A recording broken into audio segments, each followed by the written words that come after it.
Hello everyone, क्या आप भी सोचते हैं कि टू का मतलब बस बहुत ज़्यादा होता है? लेकिन क्या आपने सोचा है this tea is too hot, me too many people, he runs too fast, इन सभी में टू एक जैसा क्यों नहीं लगता? क्योंकि टू का मतलब सिर्फ बहुत ज़्यादा नहीं होता, बल्कि टू आपके सेंटेंस की फीलिंग, पर्पस और मैसेज को पूरी तरह बदल सकता है। तो आज की वीडियो में हम सीखेंगे टू के सभी यूजेस, वो भी सिंपल एग्जांपल्स और हिंदी एक्सप्लेनेशन के साथ, ताकि आप कॉन्फिडेंटली इंग्लिश बोल सके। सबसे पहला यूज है टू का एडजेक्टिव के साथ। यहाँ टू के साथ एडजेक्टिव का मतलब होता है जब हम सिर्फ ये बताना चाहते हैं कि कोई चीज़ बहुत ज़्यादा है और उससे थोड़ी प्रॉब्लम है, लेकिन हम ये नहीं बताते कि क्या नहीं हो पा रहा। मतलब सिर्फ फीलिंग बताई जा रही है लेकिन उसका रिजल्ट नहीं। तो ऐसे सेंटेंस बनाने के लिए सबसे पहले आता है सब्जेक्ट, उसके बाद टू बी के form am is are subject के अकॉर्डिंग, उसके बाद आता है टू और फिर एडजेक्टिव। इस स्ट्रक्चर का मतलब है जब कोई व्यक्ति या चीज किसी गुण यानी क्वालिटी में इतनी ज्यादा हो कि उससे थोड़ी प्रॉब्लम हो सकती है। यहाँ सब्जेक्ट का मतलब है जो चीज या जो व्यक्ति, मतलब जिसकी बात हो रही है। एम इज आर का यूज करना है सब्जेक्ट के अकॉर्डिंग। यहाँ पर टू हमेशा फिक्स्ड रहेगा और एडजेक्टिव मतलब कोई भी डिस्क्राइबिंग वर्ड, जैसे हॉट, टायर्ड और लेट। चलिए एग्जाम्पल देखते हैं। ये चाय बहुत ज़्यादा गर्म है। ये चाय बहुत ज़्यादा गर्म है। यहाँ ये चाय मतलब धिस टी, और धिस टी ये सिंगुलर सब्जेक्ट है, इसलिए यूज़ करेंगे इज़। बहुत ज़्यादा के लिए आएगा टू। गर्म की अंग्रेज़ी होती है hot. This tea is too hot. ये चाय बहुत ज़्यादा गर्म है। This tea is too hot. Second example है वो बहुत ज़्यादा थका हुआ है। वह बहुत ज़्यादा थका हुआ है। वह के लिए यूज़ करेंगे ही, और ही ये सिंगुलर सब्जेक्ट है, इसलिए यूज़ होगा इज़। बहुत ज़्यादा मतलब टू। थका हुआ की अंग्रेजी होती है tired. He is to tired. वो बहुत ज़्यादा थका हुआ है। He is to tired. अब देखते हैं टू प्लस एडजेक्टिव का यूज़ टू प्लस वर्ब के साथ। यहाँ भी हमें सबसे पहले यूज़ करना है सब्जेक्ट, फिर टू बी के form am is are subject के अकॉर्डिंग, उसके बाद टू, फिर एडजेक्टिव, और एडजेक्टिव के बाद आता है टू प्लस वर्ब, यानी टू के साथ वर्ब की फर्स्ट फॉर्म।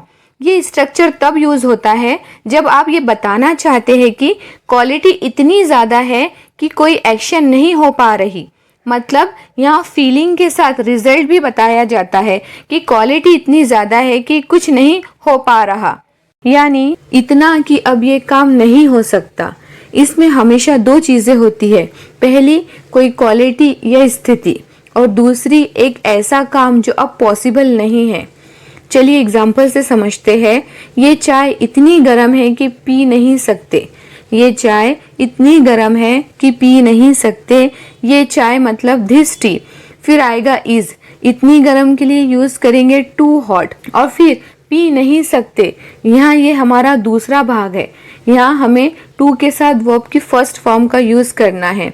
पी नहीं सकते में पीना ये वर्ब है, जिसकी अंग्रेजी होती है ड्रिंक। ड्रिंक के पहले हमें ऐड करना है to drink. This tea is too hot to drink. ये चाय इतनी गर्म है कि पी नहीं सकते। This tea is too hot to drink. यहाँ नहीं पी सकते का मतलब ये नहीं है कि वो कभी भी नहीं पी सकते। ये स्ट्रक्चर सिर्फ लिमिटेशन बताता है कि अभी नहीं पी सकते लेकिन थोड़ी देर बाद पी सकते हैं। नेक्स्ट एग्जाम्पल है वे इतने थक गए हैं कि बात भी नहीं कर सकते। वे इतने थक गए हैं कि बात भी नहीं कर सकते। इसमें वे मतलब एक से ज्यादा लोगों की बात हो रही है, तो यूज करेंगे दे के साथ आता है आर हेल्पिंग वर्ब। फिर आएगा टू, थकने की अंग्रेजी होंगी टायर्ड। फिर है बात भी नहीं कर सकते, तो यहाँ हमें टू के साथ वर्ब की फर्स्ट फॉर्म ऐड करना है। बात भी नहीं कर सकते में बात ये वर्ब है, जिसकी अंग्रेजी होती है टॉक। टॉक आएगा टू के साथ, to talk. They are too tired to talk. वे इतने थक गए हैं कि बात भी नहीं कर सकते। They are too tired to talk. मतलब वो इतने ज्यादा थक गए हैं, वो अभी फिलहाल बात नहीं कर सकते, लेकिन थोड़ा आराम करने के बाद बात हो सकती है। सो फ्रेंड्स, टू का लिमिटेशन वाला यूज आपको समझ आ गया होगा। चलिए अब देखते हैं टू का सेकंड यूज। जिसमें टू का मतलब भी होता है। जब हम कहना चाहे कि मैं भी, वो भी, तुम भी, हम भी, उसे भी या मुझे भी, तब हम इंग्लिश में टू का यूज करते हैं। यानी जब भी कोई बात पर आप सामने वाले से सहमत होकर बोलते हैं, जैसे मुझे भी ऐसा लगता है या मैं भी वही करना चाहता हूँ, वहाँ हम इंग्लिश में टू का यूज करते हैं। जैसे मैं भी आना चाहता हूँ, मैं भी आना चाहता हूँ, I want to come too, I want to come too. वह भी आ रही है, वह भी आ रही है, she is coming too, she is coming too. तो ऐसे सेंटेंस बनाने के लिए सबसे पहले सब्जेक्ट, फिर वर्ब, टेंस और सब्जेक्ट के अकॉर्डिंग, उसके बाद टू। यहाँ टू सेंटेंस में सबसे लास्ट में यूज होता है। फॉर एग्जाम्पल, मुझे भी कॉफ़ी पसंद है, मतलब सामने वाले को भी कॉफ़ी पसंद है और मुझे भी कॉफ़ी पसंद है। यहाँ मुझे मतलब आए, पसंद है मतलब यहाँ यूज़ करेंगे वर्ब की फर्स्ट फॉर्म। पसंद की अंग्रेजी होती है लाइक, फिर है कॉफ़ी और लास्ट में too, I like coffee too. मुझे भी कॉफ़ी पसंद है, I like coffee too. Second example है, तुम्हें भी आराम करना चाहिए, तुम्हें भी आराम करना चाहिए। यहाँ तुम्हें के लिए यूज़ करेंगे यू। चाहिए मतलब यहाँ एडवाइस दी जा रही है, जिसके लिए यूज़ होगा मॉडल वर्ब शुड। आराम की अंग्रेजी होती है रेस्ट और लास्ट में टू।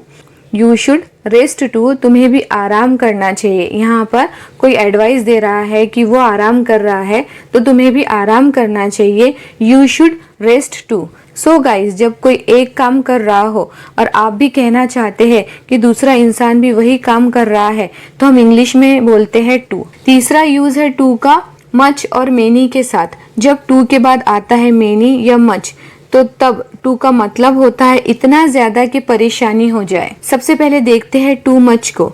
टू मच का मतलब होता है बहुत ज्यादा, इतना ज्यादा कि परेशानी बन जाए या वो चीज बुरी लगने लगे। टू मच का यूज हम अनकाउंटेबल नाउन के साथ करते हैं। अनकाउंटेबल नाउन मतलब ऐसी चीजें जिन्हें गिना नहीं जा सकता, जैसे पानी, शुगर, नमक, काम, चाय, राइस, शोर। तो ऐसे सेंटेंस बनाने के लिए सबसे पहले सब्जेक्ट, फिर वर्ब और उसके बाद टू मच और फिर आता है अनकाउंटेबल नाउन, ऐसी चीजें जिन्हें गिना नहीं जा सकता। फॉर एग्जाम्पल, वह बहुत ज्यादा कॉफी पीता है, वह बहुत ज्यादा कॉफी पीता है। यहाँ वह मतलब ही, पीता है जिसकी अंग्रेजी होंगी ड्रिंक, पर यहाँ पर ही सब्जेक्ट है तो हमें यूज करना है ड्रिंक्स। उसके बाद बहुत ज्यादा मतलब टू मच, फिर आता है अनकाउंटेबल नाउन कॉफी, ही ड्रिंक्स टू मच कॉफी। वो बहुत ज्यादा कॉफी पीता है, ही drinks too much coffee. Second example है, मेरे पास बहुत ज्यादा काम है, मेरे पास बहुत ज्यादा काम है। यहाँ मेरे पास के लिए यूज होगा आई हैव। फिर है बहुत ज्यादा मतलब टू मच, काम की अंग्रेजी होती है work, I have too much work. अब देखते हैं टू का यूज मेनी के साथ। जब चीजें गिनी जा सके तो ऐसी चीजों को बोलते हैं काउंटेबल नाउन। तो ऐसी चीजों का जरूरत से ज्यादा क्वांटिटी को दिखाने के लिए टू मेनी का यूज किया जाता है। जैसे वो बहुत ज्यादा सवाल पूछता है, वह बहुत ज्यादा सवाल पूछता है, वह मतलब ही, पूछने की अंग्रेजी होंगी आस्क, लेकिन बात ही की है तो यूज करेंगे आस्क।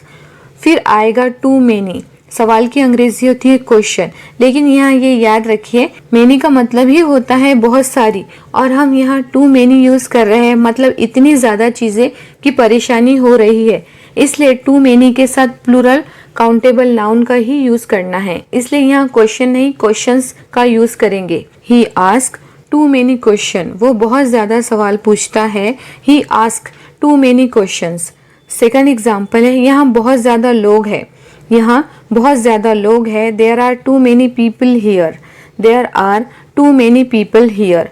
सो गाइस, यहाँ तक आप समझ गए होंगे।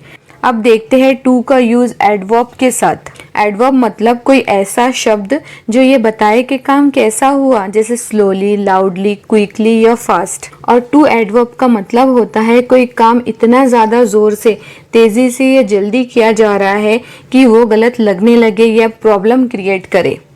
यहाँ भी हमें सबसे पहले लेना है सब्जेक्ट, फिर वर्ब, उसके बाद टू, फिर आता है एडवर्ब। फॉर एग्जाम्पल वो बहुत ज़ोर से बोलती है, वो बहुत ज़ोर से बोलती है, वह बोलती है मतलब बात फीमेल की हो रही है तो यूज़ करेंगे शी। बोलती है यहाँ बोलने की अंग्रेजी होंगे टॉक, लेकिन शी सब्जेक्ट है तो टॉक बनेगा टॉक्स। बहुत ज़ोर से मतलब too loudly, she talks too loudly, she talks too loudly. वो बहुत ज़ोर से बोलती है, she talks too loudly. Second example है वो बहुत तेज़ गाड़ी चलाता है, वो बहुत तेज़ गाड़ी चलाता है, वह मतलब ही। चलाना की अंग्रेजी होंगी ड्राइव, लेकिन ही के साथ आएगा ड्राइव्स। बहुत तेज़ यानी too fast, he drives too fast. जब भी कोई काम ज़रूरत से ज़्यादा तेज़ हो, ज़ोर से हो या जल्दी किया जाए तो इंग्लिश में यूज़ करें टू के साथ एडवर्ब। सो गाइस, तो अब आप समझ गए होंगे कि टू का मतलब सिर्फ बहुत ज़्यादा नहीं होता, बल्कि इसके बहुत सारे यूजेस है और हर एक का अलग स्ट्रक्चर, अलग मीनिंग और अलग फीलिंग होती है। अगर आपको ये वीडियो हेल्पफुल लगे तो कमेंट में ज़रूर लिखो, now I know too much about two. मिलते हैं नेक्स्ट वीडियो में, तब तक कीप लर्निंग।